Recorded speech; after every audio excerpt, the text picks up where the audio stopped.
Let me say welcome to those of you listening to Classic Radio 105.5, 105.9 on the FM dial. Those of you viewing via GBN TV, good morning to you. Those of you via social media platforms, Facebook page, YouTube channels, GBN's webpage, good morning. Whatever part of the world you tune in via the social media platforms, let me say a healthy good morning to you and hope all is well with you and whatever, of course, you plan to do. I hope those of you will be sticking around with us for the entire program this morning. I want to say thank you in advance. Of course, it's Thursday and it's the 6th day already in the month of June. And this morning, of course, on Thursday we do entertain various departments within the RGPF. And this morning we have the CRD with us, or the Community Relations Department. And representing this morning, we have Inspector Mauraen John with us this morning. And Inspector John, good morning, and how are you? Good morning. I'm doing well, thank you. All right. And good morning to all your listeners and viewers of the To The Point program. It's a pleasure to be here this morning. All right, and it's a pleasure to have you with us this morning. And representing of course, Inspector John representing the CRD, as I mentioned earlier. And this morning we're talking about challenges that police officers, face in executing their duties. People may say, well, someone may say, police officer, having problems in executing their duties.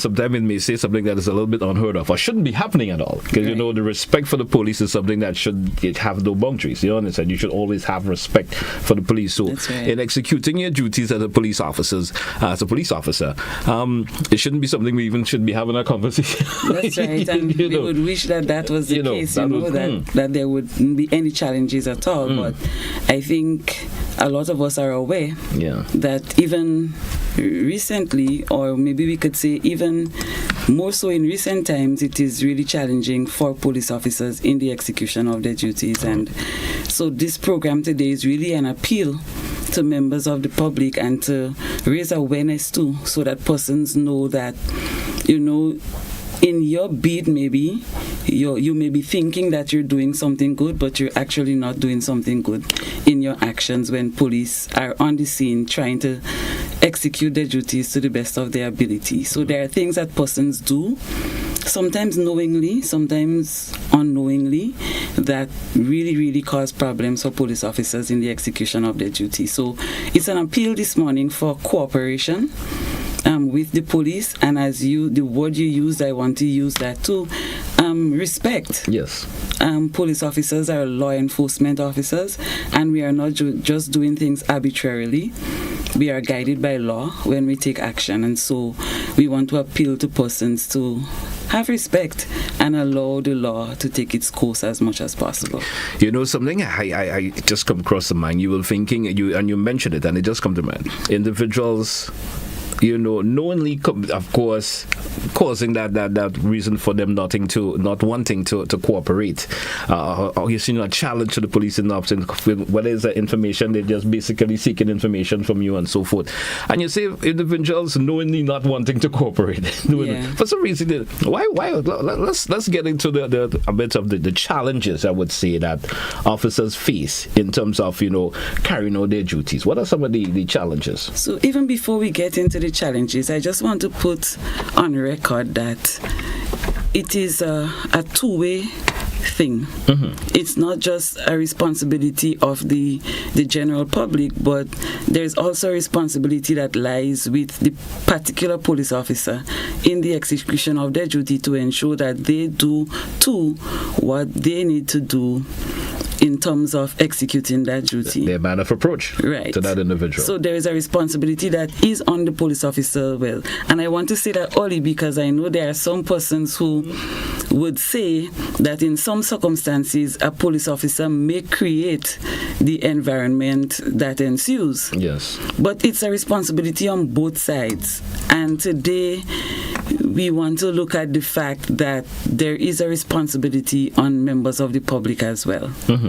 Now, regularly, what we see happening is a case where a police officer, and more than likely a traffic officer, because these are the ones who engage the public most regularly. They're always on the beat, they're always on the lookout, and they have opportunities more than other officers to engage members of the public. And they may be trying to effect an arrest, or maybe not even effect an arrest, but to give somebody a ticket.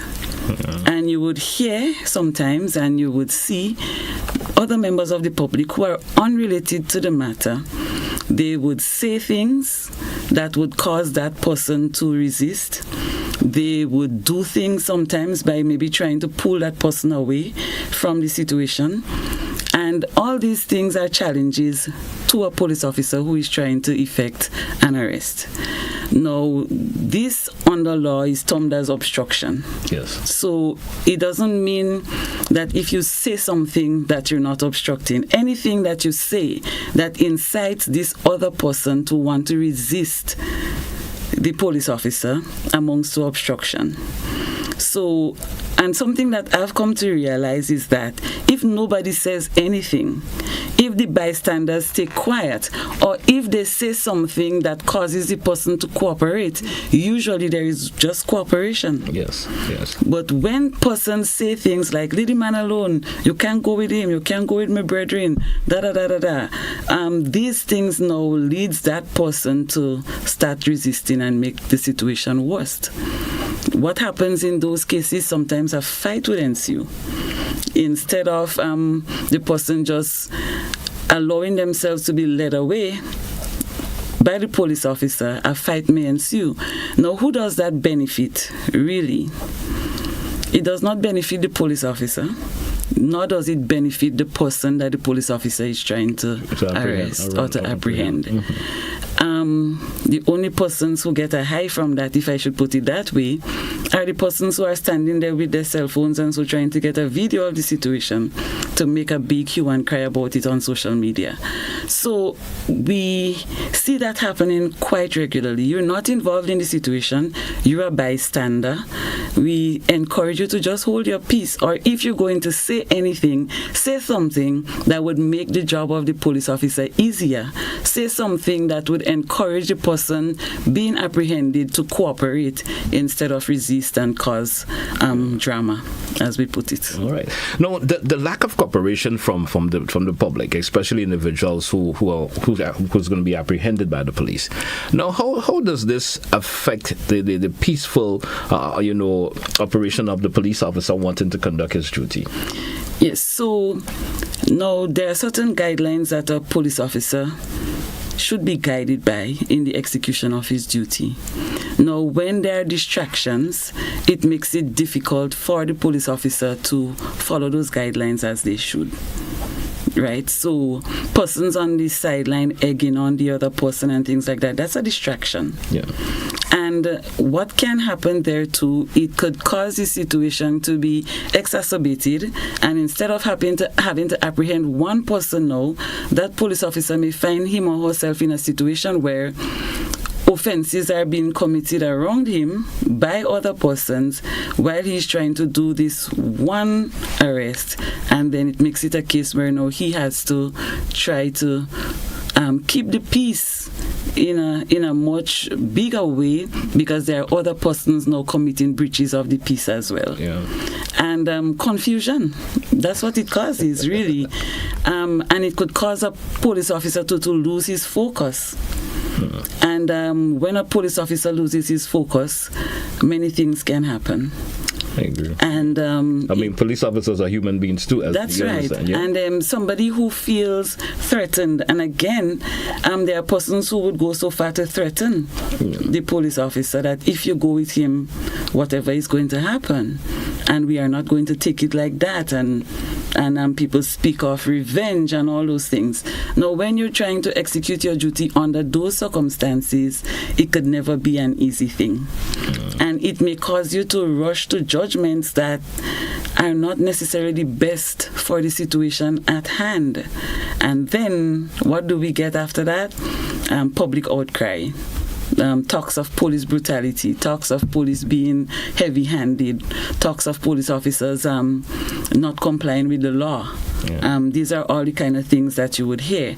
And we want to lessen the incidence of that as much as possible. Tell me, with public intervention, of course, especially when a police officer is trying to, of course, conduct his duty, what is the effects? So what's the consequences that could derive, especially to individuals who are probably causing an obstruction to the police officer trying to conduct his duty? So these are offenses, right? And even just the mere resisting, I believe, if it's one offense that the general public is aware of, is this one. Mm-hmm. That if you resist the arrest of a police officer, that also is an offense that you can be charged and taken to court for. Yes. Right? In addition to what you've already been charged for. All right. And I like to say, it is the onus of the person to being arrested to say, you know what, I don't want to make life more difficult for myself. I'm being charged for this, that's just one offense. If I comply, then I just have this one offense to deal with. However, if I decide to resist, in your resisting, you may end up assaulting the police officer as well. Adding to your offense? Adding to your offenses, all right? And this is another offense that can be committed against a police officer, assault on police. You have general assault, but there is also the assault on a police officer. That also can be committed by the third parties, those who are standing by. Yes. That could also be committed by them. And then, of course, you have the languages that come out afterwards.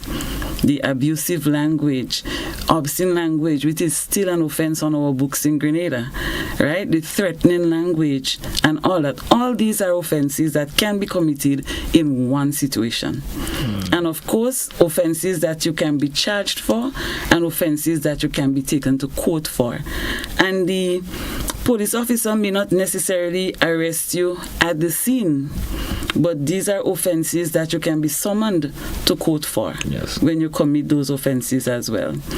And while we would like to see the ideal situation work out at all times, it doesn't work out that way. And you could be just going along your day, you decide to get involved in a situation according to people, you're buying somebody else's problem or drinking bush for somebody else's fever, and then the next thing you know, you're standing before the magistrate because you have been charged for obstructing the police, for assaulting a police officer, or for using some abusive language also to a police officer. So, well, incident that you may not be even have the knowledge of what happened to police. So even though you do have a knowledge of what took place or has taken place before, it's always best to encourage the individuals who's going to be apprehended, him or her, tell them, comply with the police officer. Exactly. You understand? Because it also, your manner in which an individual behaves can also make a difference in terms of the whole outcome of the situation also. Yes. You were easy going with the police and whatever the influence may be, and you may see, you may get the level of the consequences that should derive to you may always be minimal for some reason or the other. And then, of course, one of the things that police officers are guided by is the use of force. Yes. And levels of force that you can use depending on the situation that arises. And as you rightly said, you could be compliant, very compliant in the beginning, and then somebody else jumps up and says, you shouldn't be going with the man for that, and all that. You feel to get that support now. Exactly, you're getting support. Mm-hmm. You become agitated and you decide, well, no, I'm not going to go down like that. Every time you increase your level of force, you're forcing the police officer to increase his level of force or her level of force as well. So an officer may be just wanting to lead you to the police vehicle and put you in without putting a handcuff on you. And then the situation becomes one where he is forced to do that, to put a handcuff on because you're behaving erratically. All right, and it was not even necessary to go to that point. Exactly. And so we believe that if persons, and I really like the word you used in the beginning, that if persons respect the authority of the police, as I said, we're not acting on our own.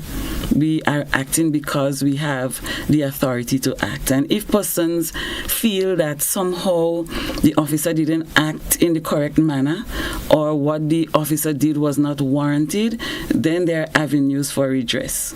So comply and then seek avenues for redress afterwards if you believe that you were unfairly treated or something like that. And in the world today, there's always somebody making a video. Oh, yes. So you may feel, well, you may not have the necessary evidence to prove that you complied, but the officer may have been using excessive force. There's always somebody could say, well, this is or you get some level of support on that level in terms of somebody could actually prove that you probably complied, but the officer is the one that used the excessive force. And something else too, we realize among the younger people is the fact that they're so, well, I don't know if it's to use, if they love one another so much, because sometimes I don't believe it's love, they love one another. But sometimes, as you said, they don't even know. They're not even aware of how the situation started, right? And a lot of times when you see the videos and so that circulate, you don't get the full story because the video did not start at the start of the you get an edited version of it. You get an edited version of it sometimes. And younger people, I realize these days, are more ready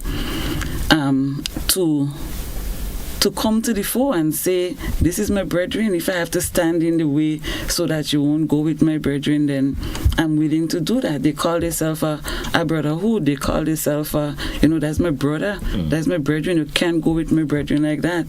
And some of them are willing to go so far to say, well, if you're going with him, then you have to go with me too. Well, he can go with you too, right? Exactly. So they're not afraid to put themselves in the way to protect who they believe is their brother or whatever. And we want to discourage that sort of behavior as well.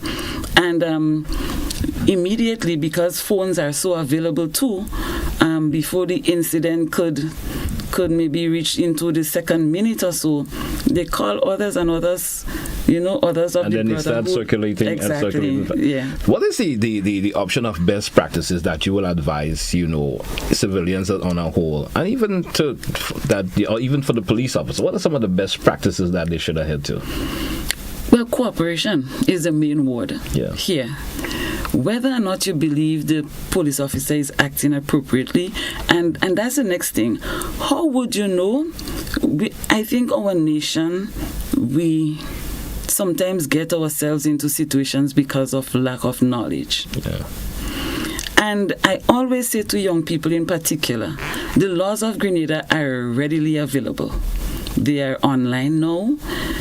We use our phones for so many other things. Why not use it to educate yourself about the laws of Grenada? So somebody might be committing an offense, and in the eyes of the public, it's not an offense. Yes. But the police officer, because of his knowledge, knows that it is an offense, and would go to take the appropriate action.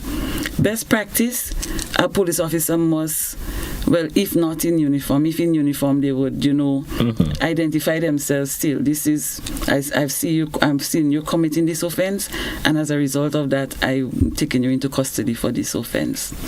Best practice, whether you want to tell the officer I was not aware that you were committing a crime, or you were aware, but comply. There's a certain circumstance that caused you to commit the offense, whatever it is, you comply. Yeah. And that's a good conversation can make a whole lot of difference. A whole lot of difference. You comply, and as you say, it could make a whole lot of difference. The police officer may decide right there and then, or later on at the station, well, you know what? I was going to charge you, but I'm the first judge in this situation, so I'm going to just reprimand you and not charge you this time. Exactly. Yeah. That could happen. Mm-hmm. And as you say, just a simple conversation could lead to that happening. Yeah. 2, if you're the one being arrested, don't call on anyone on the side or wherever to aid in helping you to resist. Don't show any resistance as much as is possible. Compliance. And if you're just an onlooker, you're a bystander, the situation does not relate to you, the person has not asked for your assistance, then stay at a safe distance. You can observe if you want, you can do whatever else, but do not in any way obstruct or incite that person in any way, otherwise you would be committing an offense as well. All right. Of course, Inspector John, we drew for a break. Let's take it. We're coming right back with more information for you folks. Stay with us. It's To The Point. We'll be right back.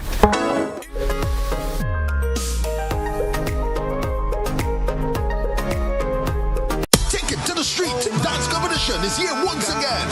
Friday, 7th June 2024, 6:30 p.m. Tantine Hardcore. Hosted by the Ministry of Tourism, Creative Economy and Culture. For more information, call 440-0366 or 415-8282. Gather your crew. Perfect those dance moves.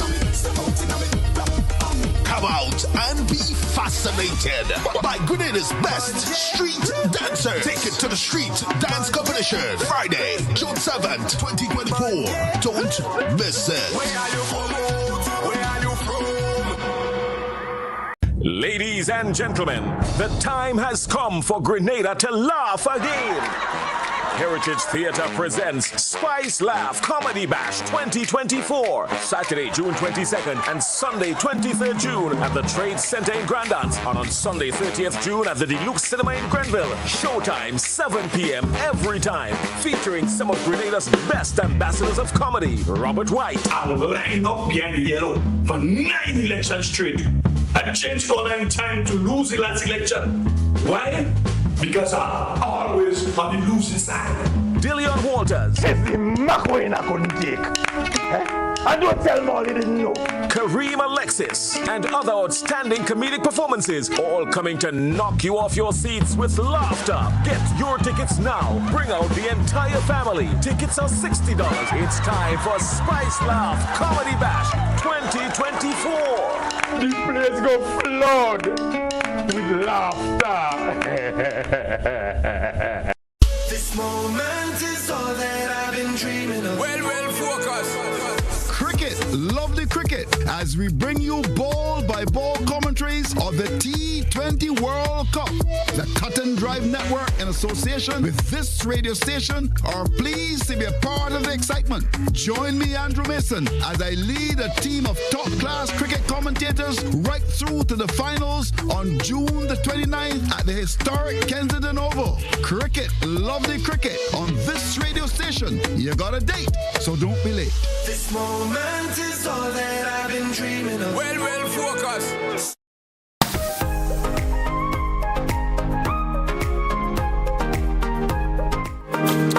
Welcome back, listeners. Welcome back, viewers, to The Point here on Classic Radio and GBN TV. Once again, good morning to those of you who are listening to our social media platforms. Special good morning to you and hope all is well. Inspector John, welcome back once again. Let's just slightly divert the conversation through a wee bit, and it involves along the same direction that we live in, the challenges that the police officers face, and especially executing their duties.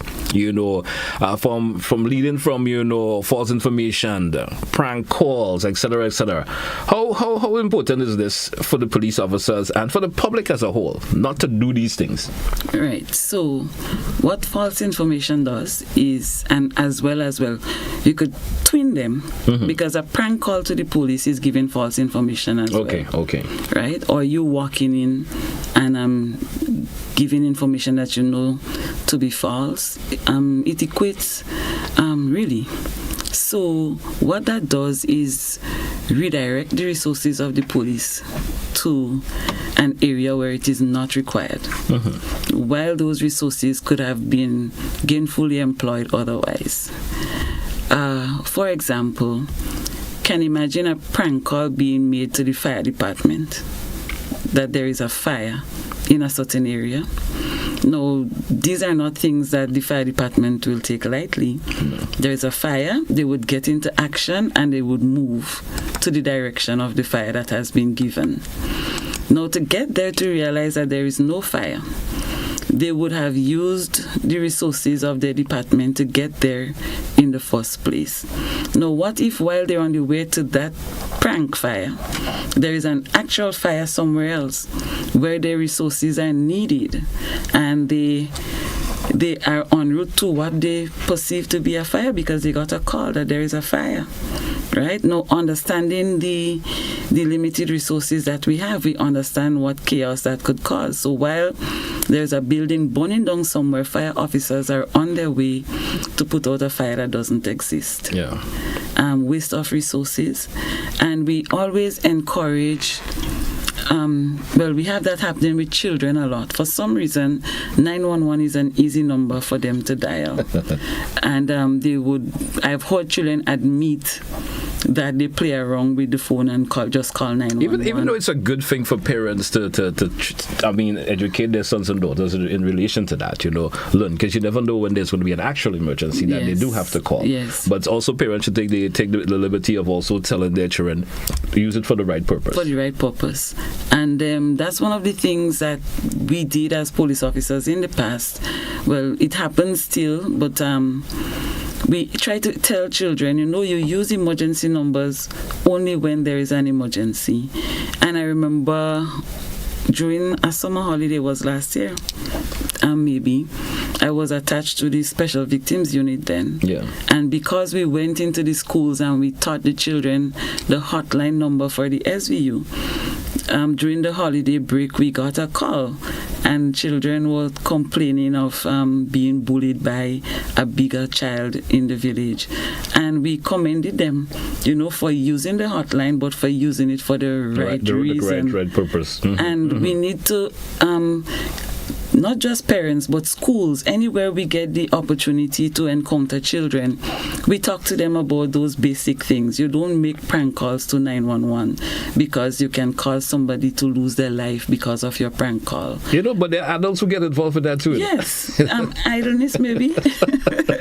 Or not just idleness. There are some criminal elements who would do things like that as well to redivert the resources of the police so that when they're doing what they're doing, police officers are not available to apprehend them and to deal with that situation. So we know that happens too. But of course, that impedes the police. It is a challenge. It is something that we do not encourage because it's about protecting life, protecting property. Yeah. As everybody likes to say, the tagline, we're there to protect and serve. But when we face those challenges, then we cannot do that effectively. All right. No, an idea of misleading information just come to mind. Someone comes making a report pertaining to an individual. With that information that they're given to the police is totally false. How does the police deal with that, for instance? Well, especially, and it may lead to that individual getting apprehended by the police or being arrested by the police. But the information that was directed to the police by that individual is totally false. And that's where investigations come in, good investigations. Now, every information that comes to the police has to be properly investigated, especially where a complaint is made against another person. Yeah. It must be properly investigated. And of course, if the investigation reveals that the information you gave was false, that is an offense as well. Yeah. Right? That somebody can be charged and taken to court for giving false information, making a false statement. Right? Yeah. So these are things that, please, I know people have disputes all the time. There are cases where a person believes that they did not get justice, so they want to get back at somebody. And so persons do things, but we disencourage that behavior as much as possible. And again, it comes back to how do we live together as people? How do we view each other? Do we respect each other? Yeah. Because if I respect you, I wouldn't want to do something that would harm you. And if I consider you to be my fellow man, I wouldn't want to do something that would put you in danger of being apprehended by the police. Yeah. So I believe, again, it comes down to being civil as Grenadians, being civil to each other and allowing good sense to prevail at all times. There are some schools of thought that say common sense is not that common, but we're appealing for good sense to prevail in situations like that. All right. I just want to track back a wee bit. Of course, we spoke about it, but in terms of bad influences, we know that happens from time to time, and it goes back to traffic issues and so forth, where it become a trend now where we are open to the internet as compared to 30 years ago, where folks with information of that nature was not really available to everyone. Now you can go to the internet and you watch situation that's happening in other countries, and for some reason now individuals in our little neck of the woods are thinking, what we see in those those bigger metropolitan countries, we could probably go about it here. Like, you know, and you did spoke about it in earlier that, you know, the use of offensive language and stuff. In other bigger countries, it's probably okay to use a bad word to the police officer and he may just brush it off. But that doesn't happen here. That's still on the book in terms of offensive languages. Yeah. Mm-hmm. You know, what's your take? What advice would you give to individuals who look at these programs? Because a few months ago I was looking at a particular video where an individual was probably saw it on one of those videos also, where police officer tried to intervene with someone in a traffic and feel he could say, hey, you'll get my supervisor and all of these things. But it doesn't go with the laws of Grenada. And a lot of that, where persons are influenced by what they see from the bigger countries, and they believe that somehow it applies across the board. In a lot of cases, it does not, because the laws of Grenada vary from the laws even in St. Vincent or Trinidad or other Caribbean islands, right? Every country have their body of law, and our body of law is different to what would be in North America and in Europe and those other places. Again, the videos that we are influenced by, are they following our law? No. They're following the laws of that country. Yes. Now, when you determine that you're going to try to emulate what you saw on those videos, then you're putting yourself in problems. And people are quick to jump and say, I know my rights. Mm-hmm. And many times when you investigate, the rights that they know are not the rights according to the laws of Grenada, but the rights according to some other law. Yeah. And even though you know your rights, I like to tell people, with the rights come responsibility. So yes, you have a right, but you also have a responsibility to make sure that you exercise that right properly. And so because you have the right to speak, and that's one people like to use a lot, right? The law gives me the right to speak. I have the right to speak and all that. So because you have the right to speak, does it mean that you would speak out of turn? Yeah. Does it mean that you would speak in situations where you should stay silent and not incite somebody to do something that they're not supposed to do? No, you have that right, but you also have a responsibility that comes with that right to use that right properly. All right, great. Yeah, and please, the mimicking of what we see happening internationally, again, that is a no-no. We need to know our laws and abide by our laws. All right, so the ignorance of the law doesn't mean that you're right. Doesn't mean that you're right. And there's another issue I want to raise here while we're on that point. Something that we've discovered too is becoming so commonplace. Now, when a person consumes alcohol to the point where they become drunk, it means that, well, people doubt that, but I have seen it happen, so I know your sense of judgment usually is not what it was when you're sober. Okay. Now, that can cause situations to escalate as well when there is alcohol involved.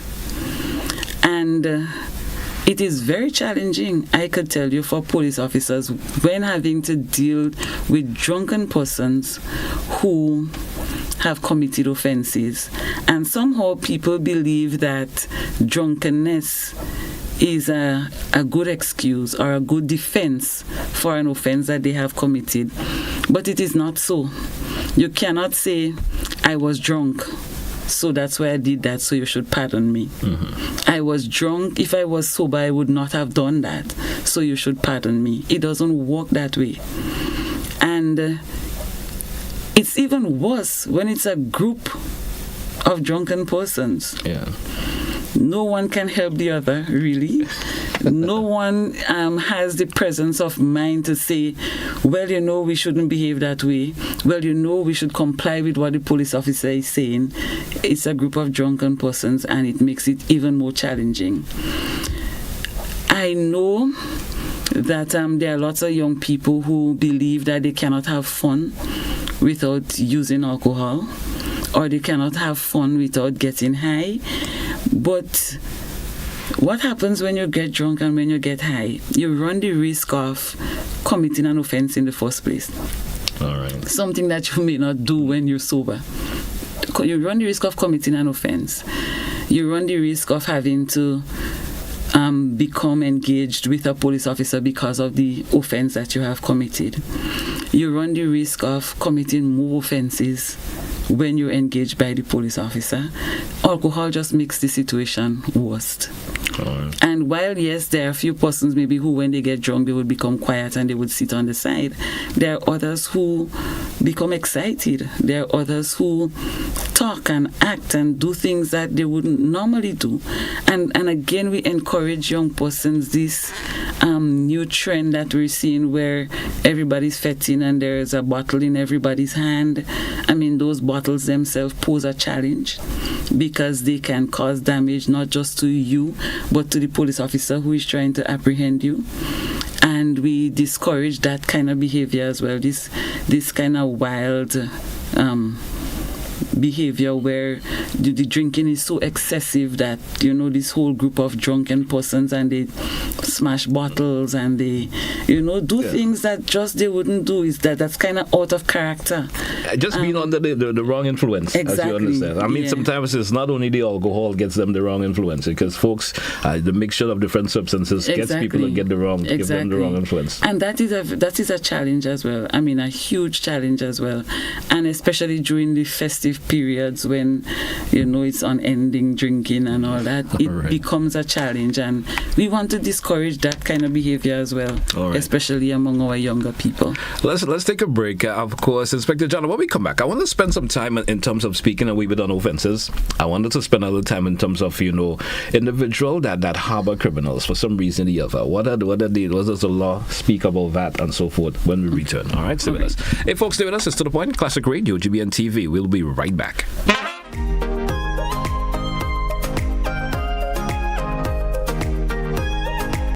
In these moments, we not just watching our match, we live in it.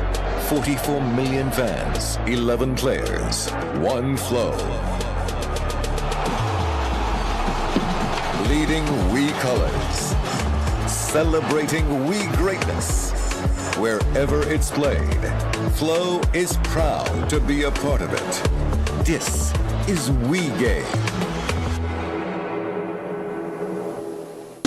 Coming up, it's a summer of style as top designers and their creations hit the catwalk with a Caribbean twist. The World Cup has rolled into town with on-field excitement and beyond-the-boundary thrills in Trinidad and Tobago. Getting married? Honeymooning? Barbados is your top option for an eventful experience. It's Caribbean Passport, right here on this station. Solve your conflict in a different way. Choose peace and love instead of all bloodshed. Leave and land be fights. You see the violence thing. Make the change. Make the change. Make the change. Make the change. Make the change. Make a change. Make the change. Make the change. End the gun violence now. Just please give life a chance. Let's stop the violence. Oh.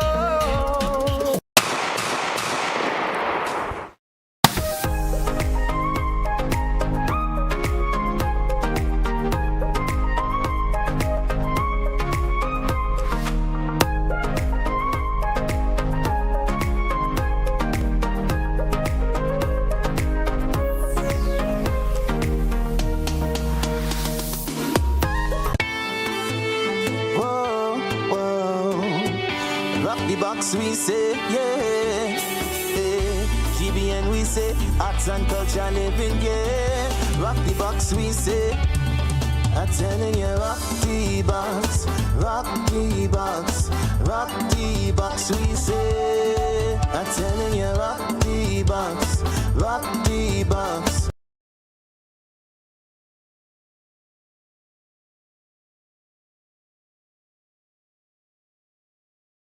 Rock the box, we say, we'll be jamming here on a Thursday. It's a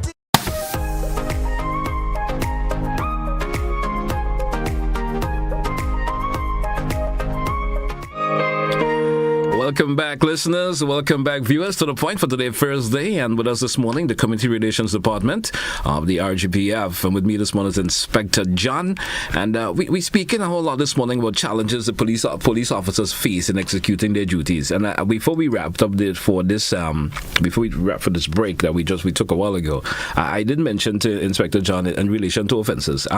Let's get some information on offences that individuals are committing by, of course, especially when they obstruct individuals who are aiding and abetting, you understand, inciting stuff and these things.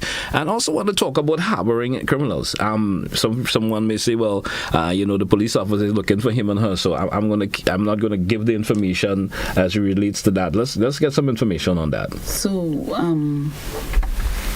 not just harboring criminals, but there are quite a number of other ways too that offences of that nature can be committed. Yeah. But of course, harboring a criminal, if you know, so I just want to read this one. So whoever knowing or having reason to believe that any person has committed or has been convicted of any crime aids, conceals, or harbors a person with the purpose of enabling him or her to avoid lawful arrest or the execution of his or her sentence commits an offense. Now, you know that the person is wanted by the police for the commission of an offense, or you know the person has been convicted of a crime and they've escaped, and you in any way assist that person, whether you have them at your house or you have them in a safe place and you're helping them to stay concealed, you're committing an offense. And we have situations too now where, well, not just now, but where persons also assist persons who are in the country illegally. Yeah. So you talk about prohibited immigrants and so on. We also have the situation where somebody would allow a young child under the age of 16 years to stay at their place for the reason of having sexual intercourse with somebody in your house. That is also a form of that offense as well, found under the criminal code. So it's not just about harboring a criminal, but all these other things fall under that category as well. What do you do? I mean, the person is a convicted felon, or you know that the person is wanted by the police and you're helping that person to escape, or you're helping that person to avoid serving their sentence, whatever the case is. Again, the question we're asking, what is the greater good in this situation? How can the greater good be solved in a situation like that? Is the person dangerous? Are you aware? Would that same person turn on you as an individual, even after you try to help them? Yeah. Now, is it worthwhile for you to serve a sentence of 2 years in prison on behalf of that person, or 6 months in prison, depending on the level of the crime? Is it worthwhile? Because the thing, and I like to say that in our Grenadian context, Grenada is a relatively small place. Yeah. And eventually, we have the odd cases where somebody may travel to another country, whatever, and we have no knowledge. But generally, persons move around Grenada and somebody in a community could tell you, I see this strange person here, I've never seen this person here before. Or I saw this man's face on TV and now I see him here. Yeah. Is that something that the police is concerned about? And you would get caught at one point or another. Yeah. And then you talk about protecting the rest of the community. When you leave a convicted felon at large, do you know what other crimes they're going to commit while they're out there? So all these are things that have to be considered when persons think about, I mean, we love, but to what extent do we express that love to the point of allowing your son or your grandson to escape lawful custody and to stay in hiding because you love that person so much, and then eventually if you get caught, then you're charged as well, and now you stand in the same fate as that person, right? Is that what you really want? So we have to look at the greater good. Yeah. And I believe all Grenadians should want a peaceful and a loving society to live in. And how far does your patriotism go? Is it just about putting on your colors at independence? Or is it a case where you love your country so much that you would want to see the right thing happen? And I believe that's where we have to go, to that level of consciousness where, as a citizen of Grenada, I stand by law, I stand by order, and so I'm going to do the right thing to ensure that the law takes its course. I certainly understand where you're coming from, Inspector John, but then you see, for public perception now, they may think, well, I'm becoming a snitch for giving for giving out information. And that's something else that is trending with the young people too. You know, I'm becoming a snitch. I'm the one who's going to be out there in the public domain for why this individual is all the others. So, but they're going to say, no, well, you know, GT is the one that's told the police with that. So sometimes it's information, a reason for those nature that individual are not wanting to say anything. There's also the option of individual not wanting to, of course, give information for fear. Individuals not wanting to give information or maybe doing what they're doing for the reason of, you know, having the feeling, well, you know, the trustworthiness of the police officer, them sharing information. All of these points coincide with why some people do what they do. You understand? Mm-hmm. And that's of course is another challenge for us, right? Yes. Because a lot of our work is based on intelligence, based on information that we receive. And I say to people all the time, there must be one police officer out of all the police officers that you know.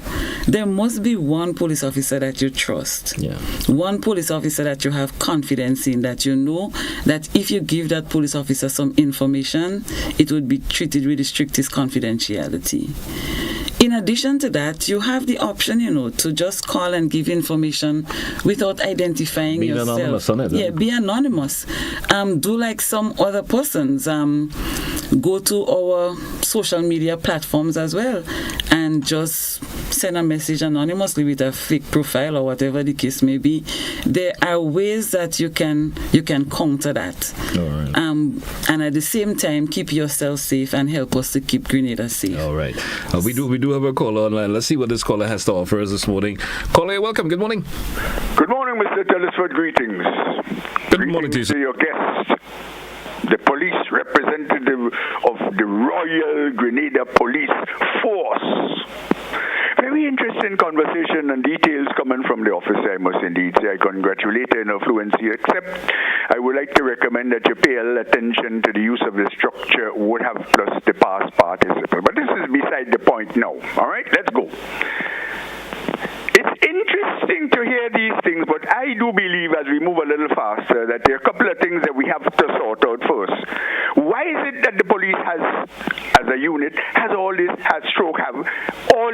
challenges? Expected. But here are a couple I believe that we have to work on. One, the name of the institution, the Royal Grenada Police Force. Royal, ruled by a king. That we have to work on. Two, there is the issue of communication. The police in general, I must congratulate that over the 13 years back in the country, two police officers approached me and said, "Good morning, sir, can I help you? My name is so-and-so," and identified him also. In one case was himself, one case herself, and I congratulate. But the majority of them have no communication skill. Just imagine as a man blind tacking along Melville Street, one comes up alongside me. I didn't know because I can't see the man. Where you going? Because I didn't answer. I said, "Where you going?" I'm giving you an idea. And when I say, "What the heck it does to you whether I go where I go? I have restriction in this here country. I'm a policeman and I want to help you." No, what sort of thing is that? No, senor. People lose respect for members of the police force that way. There's another one. But I want to find out with this one. And you just use the word, what a coincidence, trustworthiness. The police as a force in Grenada lacks. Before I go there, I want to touch on the uniform. This clown uniform that the police using, people don't respect that anymore. This red stripe on the side like they're in some circus. That had to change too. But finally, trustworthiness. Powerful word it is. You just used it a while ago, Mr. Telesford, in a different context. But the police has lacked that for years. You give information to the police generally, and they go back and tell the perpetrators, and then they come in at you after that. That happens in this here country, and everybody talks about it. These are the things the police has to work on, as a force has to work on for itself. And so that the people of this country, when they see the police, they say, just as we used to be when we were young, good morning, officer, good morning, son. You know the sort of communication, cordiality, courtesy, politeness, and respect to the police.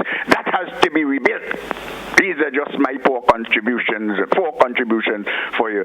So thank you very much anyway. Thank you, caller. Thank you so much. Caller. The caller did have a lot to say. I don't know if you have any response, Inspector. First, I just want to thank him for his observations. And as I alluded to earlier, there is a responsibility on both sides. And we understand, yes, that there are police officers who do not always comply with what is expected of them as well. And he is correct that there are things that we have to work on as an organization, and we are aware of that, and we are continuously working, I must say, to address the concerns that the public have in this regard. So, and as I alluded to somewhere in the presentation earlier too, there are always avenues for redress if you believe that something was not handled in the way it should be handled.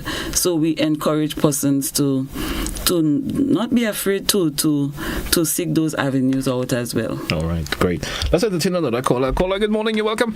Yeah, good morning, GT. Morning to your listeners and the viewers, and good morning to your guests, the police officer. Like me and like the people, I'm very encouraged with the conversation that is taking place and some of the words that the officer is using. The word trust, for instance, is key. But also, we need to ask ourselves the question, why it is that we have a society, and she asked the question earlier on, what kind of society we want? I mean, how do we want to live with each other? These are some of the issues we must tackle. And to go to some of the source, the home, the school, and the church. These institutions seem to do more harm than good to people. Because if we consider that education is supposed to be enabling people to live together, to live for each other, and to each other, then we have to say that we have failed. Because, and she said something earlier about the police carrying the authority, which is true. We need to help people to understand. When you see a police, whether you like him or her, he carries a certain amount of authority that is invested in him or her by the state. Unfortunately, and that's where I bring in the whole issue of the family or the home and so on. A lot of folks grow up being anti-authority because of how they're being conditioned both in schools, at the home, and in the church. So, unless we tackle these issues to help people to understand that we're in the same boat, and if we're in the same boat, we want to survive, we have to be courteous, we have to be kind to each other, we have to do our own, and we have to understand there's something called consequence and responsibility.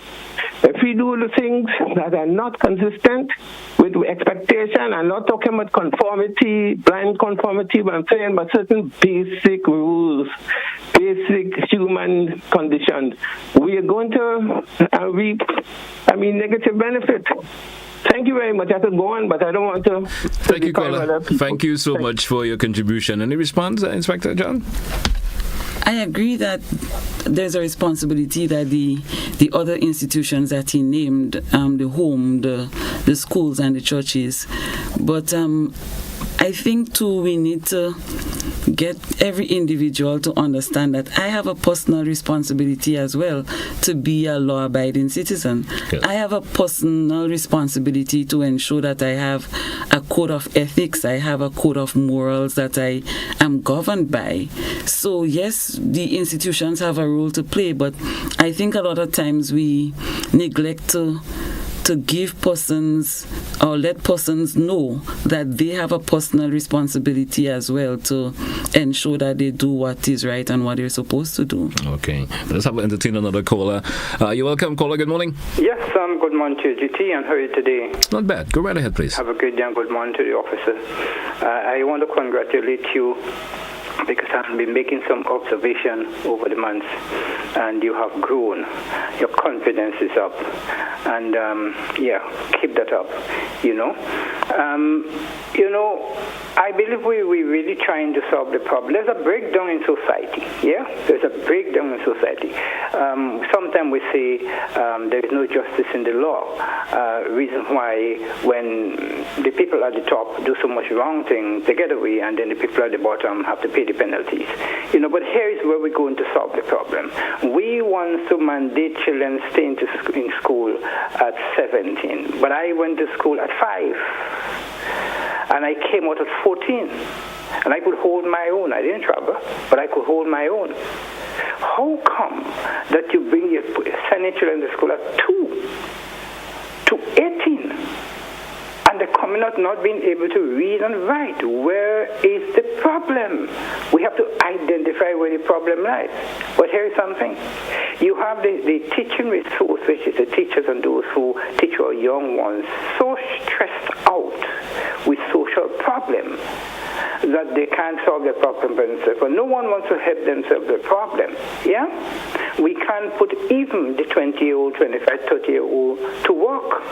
Yeah? To start their life. But we don't want society to break down. Occupation is the key here. People must be occupied when they get to a certain age to take care of themselves. And keeping children in school up to 18 and 20 cannot solve the problem. When those people who went to school at 5 are the people who held the society together. So we have to identify the problem and fix the problem. It boils down to 2 things: leadership, management, 3 things, and the economy. That's where the problem is. But we are afraid to. I empathize with the police officer because I always have conversation with the high command of the police. I empathize with them. They're doing a good job. Thank be to God, we have GBN that has removed a lot of the stress from the society. But our leadership have to be responsible for what is happening in society. Sometimes we are afraid to say, but that is where the problem lies. Leadership, management, role and responsibility are accountable to the citizens. We have to give people a chance to live, right? But there's too much stress and anger in the society. And then the police sometimes have to get the wrath of the citizens. Thank you, sir. Have a great day. Thank you, caller. Any response, Inspector John? Of course, with the caller's contribution this morning. I'm not sure if there's anything you want to... Not really. Not really. We still have time to maybe entertain another call or 2 if you do want to contribute this morning. There's another caller coming in after this call, but will be our final one. And we take some closing comments. Let's take this final caller. Caller, you're welcome. Good morning. Good morning. What's up, brother? Doing well. Let's hear from you. Good morning to the officer. You spoke about children a little while ago, and you see there's a level of dropouts, a high level of dropouts right now among our youth. And we know when kids drop out of school, basically in the future they enter the world of crime, most likely. So what are the plans of the Royal Police Force in dealing with that area in the future? Because they have a lot of work on their hands, basically. Have a nice day. Thank you, caller. Thank you so much. And as the caller said in reference to dropouts and so forth, what is the RGPF plan on doing on that? I'm not sure of the relevance of it now, but... Well, we have programs that are ongoing all the time, where we try as much as possible to make an input. We don't work on our own, but we engage schools, we engage community groups, we engage well, not just, well, he's talking about the dropouts in particular. We try to even get at them even before they drop out. One of the things that we've discovered, though, is that we need to reach our young people where they are at. And so even at the Community Relations Department, we are in the process of putting a program together where we would do this same type of education about, challenges that we face and how young people can, do their part in ensuring that we minimize this. We're working on a program currently where we're going to go into the communities, we're going to go wherever we are welcome to come to share those information, especially with our young people. It's not just the young people too, though. We're doing the same thing with police officers as a reminder that this is what is expected of you. All right. Inspector John, programs of this nature sometimes don't get to the audience that need to hear it, especially the younger folks who committed the offenses, who offer the resistance to police and so forth, and just giving them the information and educating them in some way that, these are not the things that you do. Yes. And particularly that's what we were trying to discuss here this morning.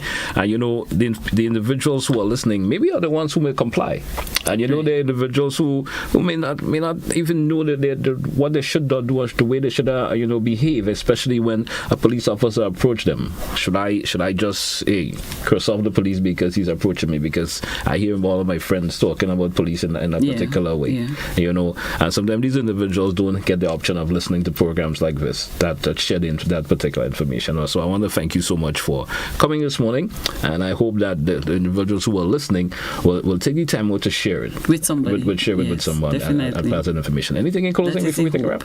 Yes, I just want to say this as I close. And it stemmed, that's not what I was going to say to close, but you said something that inspired that. No, a police officer may approach you in what you consider to be not a very nice manner. Yeah. What if you choose not to respond in kind, but you choose to respond in a manner that is amicable? You choose to respond in a manner that is in your opinion is the way the police officer was supposed to approach you in the first place. So the police officer approaches you in a manner that is what you call unseemly, but you decide, okay, I'm not going to respond in like manner. I'm going to respond differently. That alone can de-escalate a situation. The whole situation around. That alone can diffuse whatever tension, whatever was existing at the time. And understand too, as police officers, we face the additional challenges of, all the traumatic situations that we encounter, all the personal problems too that we encounter as individuals, but we are obligated to wear our professional face at all times and to engage in a manner that is professional at all times. That in itself can be challenging. I'm not making excuses for us here, because the nature of our job tells us that we are held to a higher standard by members of the public, and we're supposed to do that at all times. But just in case we do not, I encourage members of the public to remember too that we have challenges, and that sometimes we may not always do what is expected of us, but we want you to meet us halfway. Let there be cooperation. Let us unite, because eventually I think we all want to achieve the same thing. A peaceful country, a country that is free of crime, that is free of the fear of crime, where we could all live and thrive successfully. All right. Inspector John, I want to thank you a whole lot for coming on the program this morning and sharing information. Certainly appreciate it a whole lot. Thank you once again. Let me say thanks to all our listeners and viewers who contributed some way or the other this morning. You sat at home, you listened, and of course you understand, and as we said, of course, share this information, because there's maybe someone who may not be understanding what they're supposed to be doing, and of course could de-escalate the situation going beyond the level that it should be. Until we have another edition for you, that's what we say goodbye.